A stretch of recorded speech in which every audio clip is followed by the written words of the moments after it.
नमस्कार विद्यार्थी मित्र हो. नवनाथ खित्री या यूट्यूब चॅनलवरती तुमचे सर्वांचे स्वागत आहे. आज आपण या व्हिडिओमध्ये सेट नेट परीक्षेसाठी महत्त्वाचा असणारा विषय म्हणजे लोक विकास व पर्यावरण संबंधी बहुपर्यायी 50 प्रश्न व त्याची उत्तरे बघणार आहोत.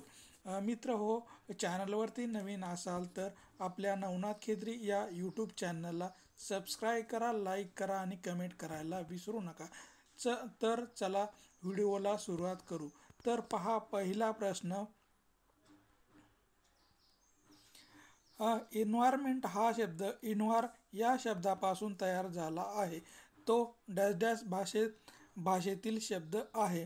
तर याचं योग्य उत्तर आहे 3 नंबर, फ्रेंच भाषेतील हा शब्द आहे. यानंतरचा प्रश्न आहे, खालीलपैकी कोणता जैविक घटक नाही?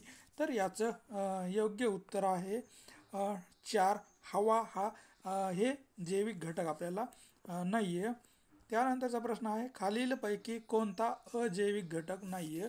तर याचं योग्य उत्तर आहे नंबर 4, वनस्पती हे अजैविक घटकामध्ये येत नाही आहे.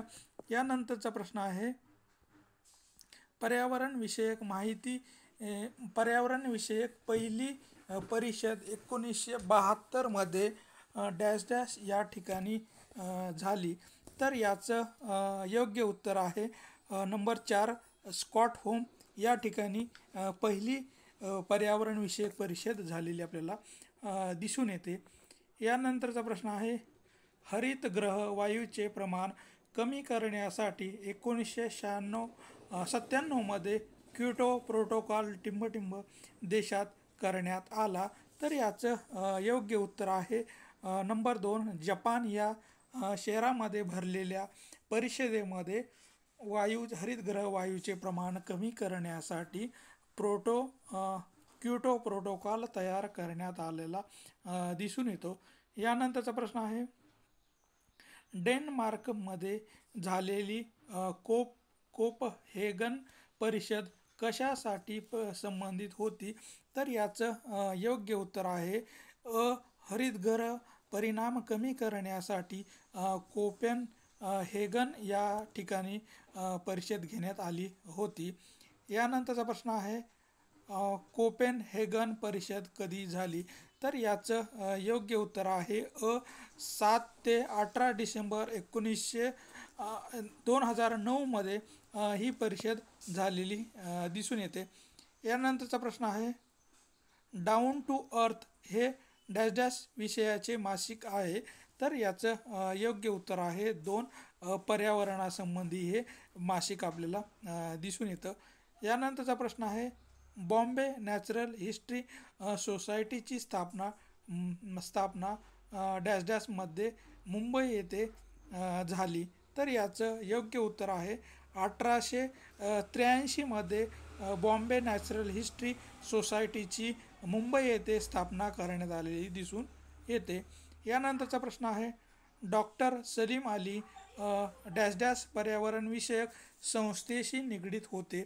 तर याचं योग्य उत्तर आहे बॉम्बे नॅचरल हिस्ट्री सोसायटीशी संबंधित सलीम अली हे होते. यानंतरचा प्रश्न आहे, बॉटनिकल सर्वे ऑफ इंडिया ही संस्था कोलकाता येथे केव्हा स्थापन झाली? तर याचं योग्य उत्तर आहे 1890 मध्ये बॉटनिकल सर्वे ऑफ इंडिया ही संस्था कोलकाता या ठिकाणी स्थापन आपल्याला झालेली दिसून येते. यानंतरचा प्रश्न आहे, फॉरेस्ट सर्वे ऑफ इंडियाचे मुख्यालय डॅश डॅश या ठिकाणी आहे. तर याचं योग्य उत्तर आहे डेहराडून या ठिकाणी आपल्याला फॉरेस्ट सर्व्हिस ऑफ इंडियाचे मुख्यालय आहे.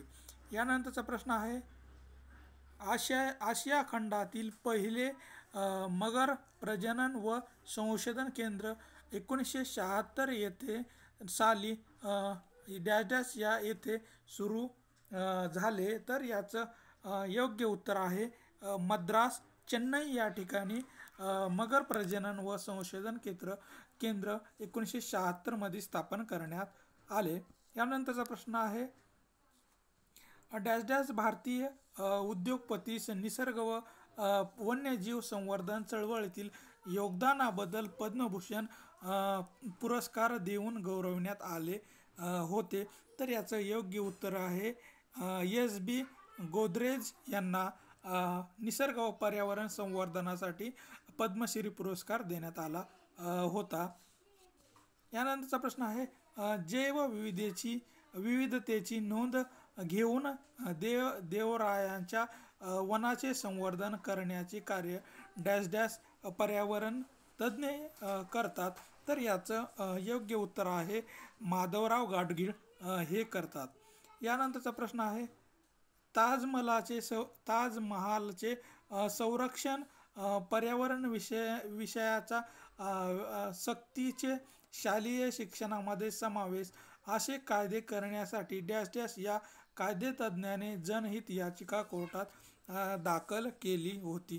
तर याचं उत्तर आहे M.C. मेहता यांनी ताजमहालचे संरक्षण पर्यावरण विषयाचा सक्तीने शालेय समावेश करावा असं M.C. मेहता यांनी या संदर्भात कोर्टात याचिका दाखल केली होती. यानंतरचा प्रश्न आहे नर्मदा नदीवरील सरदार सरोवर प्रकल्प टिंबटिंब राज्यात आहे. तर याचं योग्य उत्तर आहे 4 गुजरात या राज्यामध्ये नर्मदा नदीवरील सरदार सरोवर आहे. यानंतरचा प्रश्न आहे नर्मदा सरोवर प्रकल्पाच्या विस्थापितांचे पुनर्वसनाशी निगडीत सामाजिक कार्यकर्त्या आहेत. तर याचं योग्य उत्तर आहे सी 3 मेघा पाटकर या नर्मदा सरोवराच्या प्रकल्पामध्ये विस्थापित झालेल्या लोकांचं पुनर्वसन करण्यासाठी मेधा पाटकर यांनी मोठा पुढाकार घेतलेला आपल्याला दिसून येतो. यानंतरचा प्रश्न आहे सुप्रीम कोर्टाने पर्यावरण विषयाचा शालेय अभ्यासक्रमात समावेश करण्याचा आदेश टिंबटिंब साली दिला होता. तर याचं योग्य उत्तर आहे 2004 साली सुप्रीम कोर्टाने पर्यावरण हा विषय शालेय अभ्यासक्रमामध्ये समाविष्ट करण्याचा आदेश दिला होता. यानंतरचा प्रश्न आहे भोपाळ वायू दुर्घटना कधी झाली होती. तर याचं योग्य उत्तर आहे 3 डिसेंबर 1984 मध्ये भोपाळ येथे वायू दुर्घटना झालेली होती. यानंतरचा प्रश्न आहे भोपाळ येथील युनियन कार्बाइड कारखान्यातून वायूची गळती झाली होती. डॅश डॅश या वायूची गळती झाली होती. तर याच्यामध्ये नंबर 3 मिथाइल आयसोनायट्रेट या वायूची गळती झाल्यामुळे भोपाळ येथे मोठी दुर्घटना आपल्याला झालेली दिसून येते. यानंतरचा प्रश्न आहे सल्फर डायऑक्साईडमुळे टिंबटिंब रोग संभवतात किंवा होतात. तर याचं योग्य उत्तर आहे 3 श्वसनाचे व फुफ्फुसाचे रोग आपल्याला सल्फर डायऑक्साईडमुळे होताना आपल्याला दिसून येतात. यानंतरचा प्रश्न आहे हवेत शिसे निर्मिती कशामुळे होते. तर याचं योग्य उत्तर आहे वरील सर्व वाहनातील धूर, धातू प्रक्रिया उद्योग, लेड बॅटरी उद्योग यामुळे हवेमध्ये शिसे निर्माण होताना आपल्याला दिसून येतात. यानंतरचा प्रश्न आहे कार्बन मोनॉक्साईड वायू कशामुळे निर्माण होतो. तर याचं योग्य उत्तर आहे 4 धातू प्रक्रिया उद्योगातील प्रक्रियामुळे कार्बन मोनॉक्साईड वायू तयार होतो. यानंतरचा प्रश्न आहे कार्बन मोनॉक्साईड वायू मुख्यतः कशातून निर्माण होतो. तर याचं योग्य उत्तर आहे वाहनामधून कार्बन मोनॉक्साईड वायू निर्माण होतो. यानंतरचा प्रश्न आहे वायूमुळे रक्तातील हिमोग्लोबिनचे प्रमाण कमी होते. तर याचं योग्य उत्तर आहे कार्बन मोनॉक्साईडमुळे आपल्या शरीरातील हिमोग्लोबिनचे प्रमाण कमी होताना दिसून येते. यानंतरचा प्रश्न आहे योग्य जोड्या जुळवा. तर आपल्याला काही जोड्या दिलेल्या आहेत. तर याचं उत्तर आहे बघितलं सल्फर डायऑक्साईड. याचं गुणसूत्र बघितलं तर आपल्याला 4 नंबर SOC. SO म्हणजे सल्फर डायऑक्साईड. कार्बन आपल्याला ओझोनचं जर बघितलं तर ओझोनला आपल्याला O अक्षराने ओझोन म्हणून आपण संज्ञा त्याची आहे. तर नायट्रोजन ऑक्साईड याचं जर उत्तर बघितलं आपण तर आपल्याला हे दिसून येतं की NOx म्हणजेच नायट्रोजन ऑक्साईड होय. तर मिथाइल आयसोनायट्रेट म्हणजेच MIC. तर याचं योग्य उत्तर आपल्याला दिसून येतं यानंतरचा प्रश्न आहे वातावरणाच्या थरात हवेचा दाब कमी असतो. तर वातावरणाच्या टिंबटिंब स्तरात हवेचा दाब कमी असतो. तर याचं योग्य उत्तर आहे आया नंबर. यामध्ये हवेचा दाब आपल्याला कमी असताना दिसून येतो. यानंतरचा प्रश्न आहे हवेत नायट्रोजनचे प्रमाण डॅश डॅश आहे. तर याचं योग्य उत्तर आपल्याला दिसून येतं 78.3% हे नायट्रोजनचे प्रमाण आपल्याला हवेमध्ये असताना दिसून येते. त्यानंतरचा प्रश्न आहे हवेतील ऑक्सिजनचे प्रमाण टिंबटिंब आहे. तर याचं योग्य उत्तर आहे 20.99% ऑक्सिजन हे हवेमध्ये असतो. यानंतरचा प्रश्न आहे ऑरेगॉनचे हवेतील प्रमाण आहे. तर याचं योग्य उत्तर आपल्याला दिसून येतं 0.94% ऑरेगॉनचे प्रमाण आपल्याला हवेमध्ये असताना दिसून येते. यानंतरचा प्रश्न आहे वातावरणात धुरके स्मॅग कशामुळे तयार होतो. तर याचं योग्य उत्तर आहे 3 नंबर धूर आणि धुक्यामुळे वातावरणामध्ये धुरके निर्माण होताना आपल्याला दिसून येतात. यानंतरचा प्रश्न आहे आम्लपर्जन्य टिंबटिंब वायूशी ऑक्सिजनचा संयोग झाल्याने होतो. तर याचं योग्य उत्तर आहे 3 नंबर सल्फर डायऑक्साईडचा ऑक्सिजनशी संयोग झाल्याने आम्लपर्जन्य निर्माण होतो. यानंतरचा प्रश्न आहे पृथ्वीचे हरितगृह परिणाम म्हणजे काय. तर याचं योग्य उत्तर आहे पृथ्वीचे तापमान वाढल्यानंतर पृथ्वीवरील हरितगृहावर आपल्याला परिणाम होताना आपल्याला दिसून येतो. यानंतरचा प्रश्न आहे पृथ्वीवरील डॅश डॅश उंचीवर ओझोन वायूचा थर आहे. तर याचं योग्य उत्तर आहे 20 ते 25 किलोमीटर उंचीवर ओझोन वायूचा थर असतो. यानंतरचा प्रश्न आहे हरितगृह परिणामासाठी डॅश डॅश वायूचे वातावरणातील वाढते प्रमाण कारणीभूत आहे. तर याचं योग्य उत्तर आहे 4 कार्बन डायऑक्साईड चे वातावरणामधील प्रमाण वाढले की हरितगृहावर आपल्याला परिणाम होताना दिसून येतो. यानंतरचा प्रश्न आहे कार्बन डायऑक्साईडचे हवेतील प्रमाण किती टक्के आहे. तर याचं योग्य उत्तर आहे 0.03% कार्बन डायऑक्साईडचे हवेतील प्रमाण असलेले आपल्याला दिसून येते. यानंतरचा प्रश्न आहे ओझोनचा थर डॅश डॅशमुळे नष्ट होताना आपल्याला दिसून येतो. तर याचं योग्य उत्तर आहे 2 क्लोरोफ्लोरोकार्बनमुळे ओझोनचा हवेतील थर नष्ट होताना आपल्याला दिसून येतो. यानंतरचा प्रश्न आहे पृथ्वीचा डॅश डॅश टक्के भाग पाण्याने व्यापलेला आहे. तर याचं योग्य उत्तर आहे आपल्याला 71% भाग हा पृथ्वीचा पाण्याने व्यापलेला आहे. यानंतरचा प्रश्न आहे पृथ्वीवरील पाणी पिण्यास उपयुक्त आहे. तर याचं उत्तर आहे 1% पृथ्वीवरील 1% पाणी पिण्यास उपयुक्त आहे. यानंतरचा प्रश्न आहे बायोलॉजिकल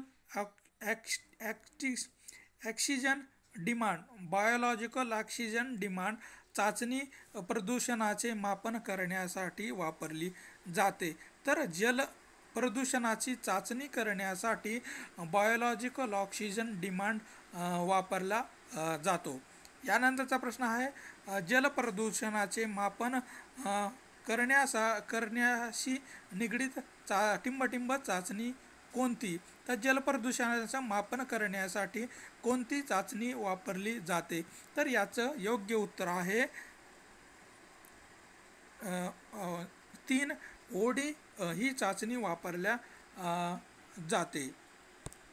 यानंतरचा प्रश्न आहे भारत सरकारने गंगा शुद्धीकरण मोहीम कधी सुरू केली?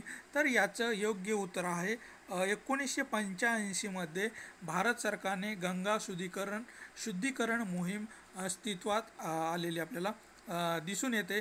यानंतरचा प्रश्न आहे राष्ट्रीय स्तरावर नदी संवर्धन प्रकल्पाची सुरुवात टिंबटिंबमध्ये करण्यात आली. तर याचं योग्य उत्तर आहे 1995 मध्ये नदी संवर्धन प्रकल्पाची सुरुवात आपल्याला करण्यात आलेली दिसून येते. यानंतरचा प्रश्न आहे भारतामध्ये स्टेज निकष डॅश डॅश प्रदूषणाशी निगडीत आहे? तर याचं वाहन प्रदूषणाशी स्टेज निकष आपल्याला दिसून येतात. यानंतरचा प्रश्न आहे भारतात शिशे विरहित पेट्रोल कधीपासून विकले जाऊ लागले?